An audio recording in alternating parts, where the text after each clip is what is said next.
साल 2005 की बात है, जब प्रतिभा मूर्ति नाम की एक महिला बेंगलुरु में एक बड़ी multinational company HP global soft के बीपीओ बिजनेस प्रोसेस आउटसोर्सिंग में काम करती थीं। उनका ऑफिस बेंगलुरु के इलेक्ट्रॉनिक सिटी के फेज 2 में स्थित था। प्रतिभा की शिफ्ट रात के 2 बजे शुरू होती थी, जिसे हम नाइट शिफ्ट कहते हैं। नाइट शिफ्ट के दौरान काम करने वाले सभी कर्मचारियों के लिए कंपनी की ओर से खास तौर पर घर से ऑफिस आने और वापस घर तक छोड़ने के लिए कैब या टैक्सी का इंतजाम किया जाता था, ताकि वो सुरक्षित और समय पर अपनी शिफ्ट में पहुंच सकें। प्रतिभा का जीवन संघर्षों से भरा रहा है। जब वह सिर्फ 15 दिन की थीं, तो एक दुर्घटना में उनके पिता का निधन हो गया था। इसके बाद उनकी मां ने मेहनत मजदूरी करके उन्हें पाला और पढ़ाया। अपनी मां की मेहनत के कारण ही प्रतिभा इतनी काबिल बन पाई कि वह अब एक अच्छी कंपनी में काम कर रही थीं। प्रतिभा ने श्रीनिवास शेट्टी से शादी की थी, जो खुद भी एक मल्टीनेशनल कंपनी के बीपीओ में काम करते थे। यह शादी उनकी पसंद से हुई थी और शादी के कुछ ही महीनों बाद प्रतिभा को एचपी ग्लोबल सॉफ्ट में नौकरी मिल गई थी। प्रतिभा की मां भी अपनी बेटी की इस सफलता से बहुत खुश थीं, क्योंकि अब सब कुछ सही चल रहा था। फिर 13 दिसंबर 2005 की वह रात आई, जो प्रतिभा की जिंदगी में एक भयानक मोड़ लेकर आई। उन्हें कंपनी ज्वाइन किए कुछ ही महीने हुए थे और उस दिन भी उनकी नाइट शिफ्ट थी। हमेशा की तरह रात 2 बजे से कुछ पहले उन्हें पिक करने के लिए कंपनी की कैब आई।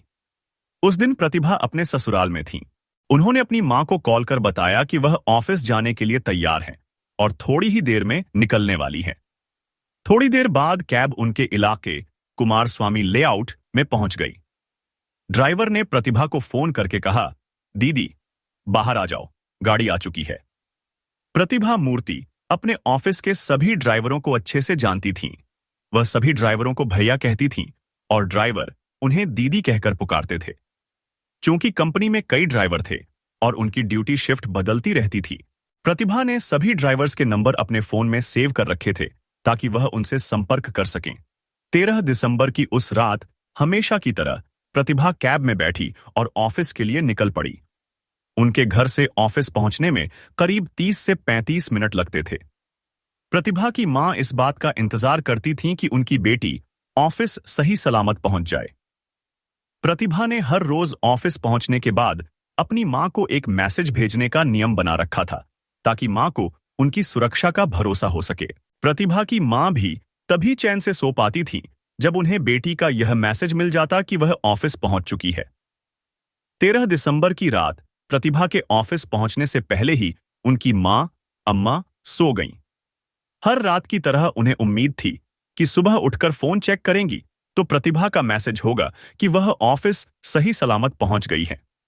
लेकिन जब सुबह अम्मा उठी और फोन चेक किया तो उनका दिल धक से रह गया। प्रतिभा का कोई मैसेज नहीं था। चिंतित होकर उन्होंने तुरंत प्रतिभा को फोन किया, लेकिन फोन बार बार स्विच ऑफ आ रहा था। बार बार कोशिश करने के बाद भी फोन बंद ही मिला तो उन्होंने प्रतिभा के पति श्रीनिवास को फोन किया। श्रीनिवास ने बताया कि प्रतिभा तो रात में ऑफिस के लिए निकल गई थी और शायद काम में व्यस्त होने के कारण फोन बंद कर दिया होगा। लेकिन अम्मा को कुछ ठीक नहीं लग रहा था। उन्होंने सोचा कि प्रतिभा के ऑफिस में कॉल करके पता करें। जब उन्होंने ऑफिस रिसेप्शन पर फोन किया तो जवाब मिला कि प्रतिभा तो आज ड्यूटी पर आई ही नहीं। यह सुनकर उनकी चिंता और बढ़ गई, क्योंकि रात को प्रतिभा ने उन्हें बताया था कि वह ऑफिस के लिए तैयार हो चुकी है। अब सवाल था, आखिर प्रतिभा कहां गई? आखिरकार वे पुलिस स्टेशन पहुंची। पुलिस को एक महिला की गुमशुदगी का मामला तुरंत गंभीर लगा और उन्होंने तुरंत छानबीन शुरू की। पुलिस ने पहले प्रतिभा के ऑफिस से पूछताछ की। वहां के कर्मचारियों ने बताया कि प्रतिभा ने न तो छुट्टी के लिए कोई आवेदन दिया था, न ही किसी को बताया था कि वह उस दिन ऑफिस नहीं आएगी। प्रतिभा हमेशा कंपनी की कैब से ही ऑफिस आती जाती थी और कंपनी के सभी ड्राइवर्स को वह जानती थी, जो उनकी सुरक्षा का ध्यान रखते थे। तब पुलिस ने कंपनी के सभी ड्राइवर्स को बुलाकर पूछताछ शुरू की।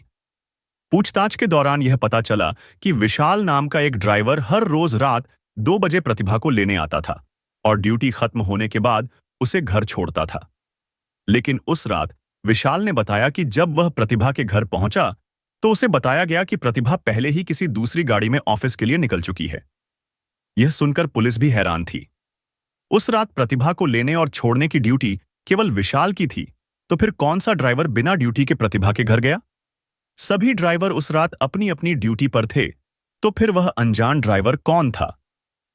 पुलिस के लिए यह एक बड़ी पहेली बन गई थी। जैसे जैसे पुलिस की जांच आगे बढ़ी, यह साफ होता गया कि प्रतिभा के लापता होने की घटना में एक रहस्यमयी मोड़ था। कंपनी के ड्राइवरों से पूछताछ के दौरान सभी ने यही कहा कि वे उस रात प्रतिभा के घर नहीं गए थे। इस पर पुलिस ने उन ड्राइवरों की लिस्ट निकलवाई जो उस दिन ड्यूटी पर नहीं आए थे। मामला और गंभीर होता गया और खबर मीडिया में फैल गई। कर्नाटक में बेंगलुरु जैसे बड़े शहर में एक महिला के लापता होने की खबर से हड़कंप मच गया। जांच का दबाव बढ़ने पर केस क्राइम ब्रांच को सौंप दिया गया। क्राइम ब्रांच ने तुरंत प्रतिभा के फोन की कॉल डिटेल्स और लोकेशन चेक की। पता चला कि आखिरी कॉल शिव कुमार नाम के एक ड्राइवर ने की थी, जो उसी कंपनी में काम करता था। उस रात वह ड्यूटी पर नहीं था, लेकिन फिर भी प्रतिभा को पिक करने के लिए उसके घर क्यों गया? इस बात पर पुलिस का शक गहराता गया। पुलिस ने शिव कुमार की कॉल डिटेल्स के साथ उसका पता और लोकेशन ट्रैक करना शुरू किया। पता चला कि वह बेंगलुरु में एक कमरे में रहता था। 2 दिन की तलाश के बाद 14 दिसंबर की शाम को पुलिस आखिरकार उसके उस कमरे पर पहुंची। बाहर से हल्की आवाजें आ रही थीं और कमरे के अंदर टीवी चल रहा था। पुलिस जब शिव कुमार के कमरे तक पहुंची तो एक अजीब सी खामोशी वहां फैली हुई थी। दरवाजा खटखटाने पर जैसे ही दरवाजा खुला, पुलिस हैरान रह गई, क्योंकि दरवाजा खोलने वाला कोई और नहीं बल्कि शिव कुमार था और उसके कमरे में टीवी पर उसी प्रतिभा की गुमशुदगी की खबर चल रही थी। पुलिस को लगा कि अब सब साफ है। आखिर यह वही इंसान है जिसे आखिरी बार प्रतिभा के साथ देखा गया था। शिव कुमार को पुलिस स्टेशन ले जाया गया और उससे कड़ी पूछताछ शुरू हुई, लेकिन शिव कुमार अपनी बेगुनाही का दावा करता रहा। उसने कहा, मैं तो उस दिन ऑफिस भी नहीं गया था, फिर प्रतिभा को लेने कैसे जा सकता हूं?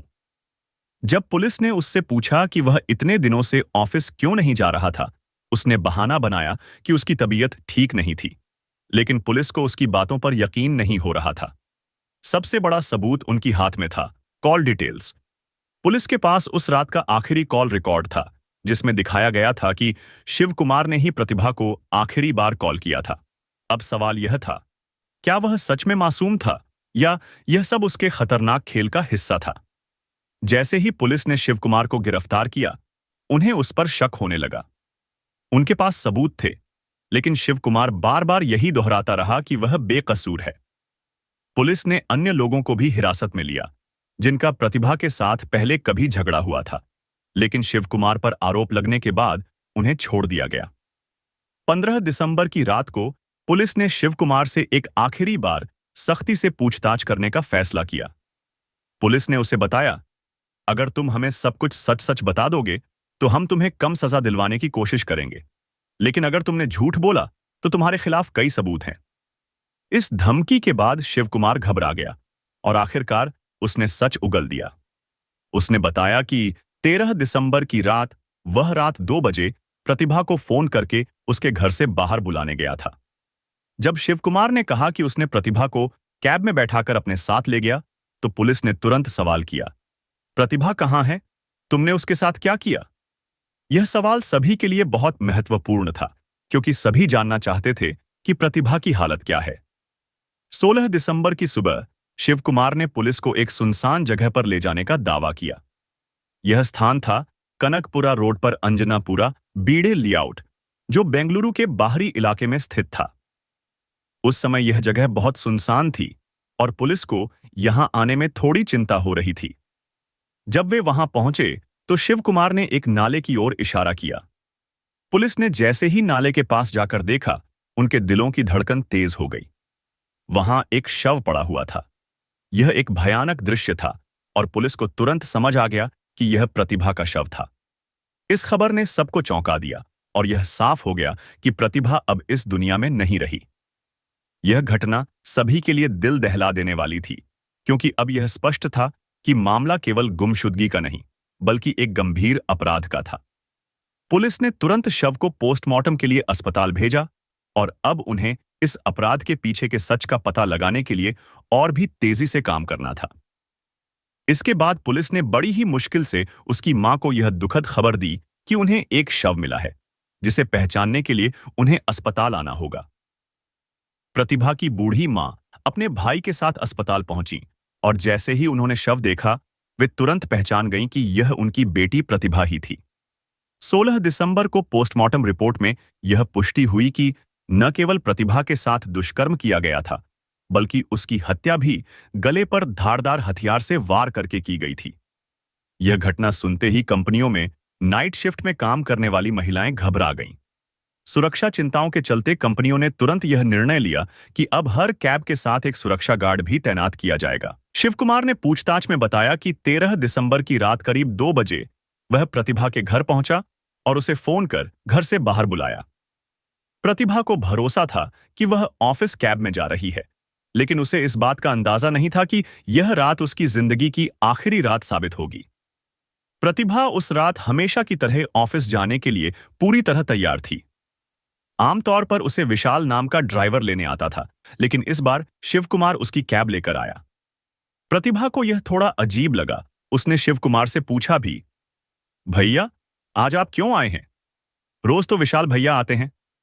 इस पर शिव कुमार ने कहा कि आज विशाल छुट्टी पर है और उसकी जगह आज उसकी ड्यूटी लगी है। प्रतिभा को कोई शक नहीं हुआ और वह कैब के आगे की सीट पर बैठ गई, जैसे वह हमेशा बैठा करती थी। रात का समय था और गाड़ी चलते चलते उसे नींद आने लगी, तो उसने थोड़ी देर आंखें बंद कर लीं।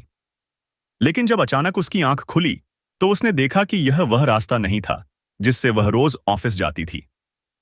प्रतिभा को चिंता हुई और उसने शिव कुमार से पूछा, भैया, यह ऑफिस जाने वाला रास्ता नहीं है। शिव कुमार ने बहाना बनाते हुए कहा कि उसे एक और कर्मचारी को पिक करना है, इसलिए रास्ता बदला है। इसके बाद वह गाड़ी को बेंगलुरु के एक सुनसान इलाके अंजनापुरा ले गया। वहां पहुंचकर शिव कुमार ने अचानक गाड़ी रोक दी और तेजी से चाकू निकालकर प्रतिभा के गले पर रख दिया। वह बोला, चुपचाप बैठी रहो, चिल्लाना मत। और फिर उसने प्रतिभा के साथ बुरा करने की कोशिश की। तभी उसे दूर से पुलिस की एक गश्ती वैन आती हुई नजर आई।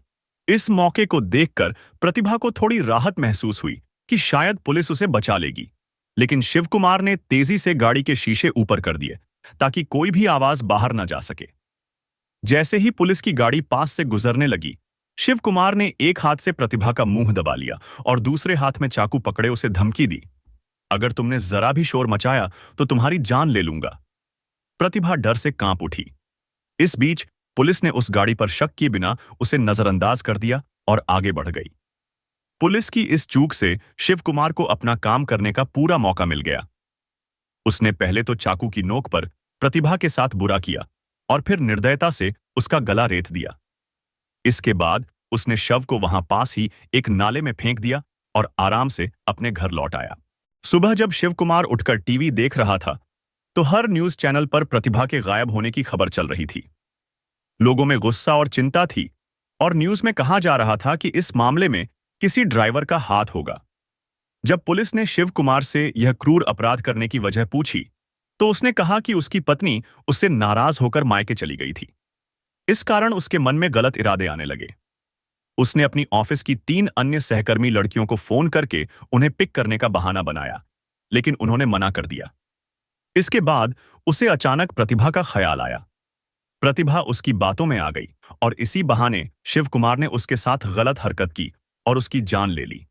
उसका कहना था कि अगर वह प्रतिभा को जिंदा छोड़ता तो वह उसे फंसा देती, इसलिए उसने उसकी हत्या कर दी। इस घटना के सामने आते ही पूरे कर्नाटक राज्य में लोगों का गुस्सा फूट पड़ा और सभी शिव कुमार को कड़ी सजा देने की मांग करने लगे। जनवरी 2006 में इस केस को तेजी से निपटाने के लिए फास्ट ट्रैक कोर्ट में ले जाया गया। शिव कुमार पर किडनैपिंग, रेप और मर्डर के आरोप लगे। आखिरकार 6 अक्टूबर 2010 को कोर्ट ने उसे बिना किसी पैरोल के उम्र कैद की सजा सुनाई। इसके बाद 2011 में शिव कुमार ने इस फैसले को हाई कोर्ट में चुनौती दी, लेकिन 4 मई 2016 को हाई कोर्ट ने भी निचली अदालत का फैसला बरकरार रखा। फिर मामला सुप्रीम कोर्ट में पहुंचा, जहां मार्च 2023 में सुप्रीम कोर्ट ने उसकी सजा को 30 साल की कैद में बदल दिया। सुप्रीम कोर्ट ने कहा कि शिव कुमार का पहले कोई आपराधिक रिकॉर्ड नहीं था, इसलिए उसकी उम्र कैद की सजा को 30 साल की सजा में बदल दिया गया। इस कहानी को बताने का उद्देश्य किसी को आहत करना या परेशान करना नहीं है, बल्कि आपको सतर्क और जागरूक करना है। शिव कुमार को कोर्ट ने एक मौका दिया है, क्योंकि हर किसी को एक बार सुधरने का मौका मिलना चाहिए। हालांकि उसकी क्रूरता ने एक मासूम महिला की जान ले ली और उसकी बूढ़ी मां का सहारा छीन लिया। हम आपसे पूछना चाहते हैं, इस घटना के बारे में आपकी क्या राय है? हमें कमेंट बॉक्स में जरूर बताएं। यदि आपको हमारी मेहनत पसंद आई हो तो इस वीडियो को लाइक और शेयर करें। और अगर आपने अभी तक हमारे चैनल को सब्सक्राइब नहीं किया है तो चैनल को सब्सक्राइब कर लें। धन्यवाद।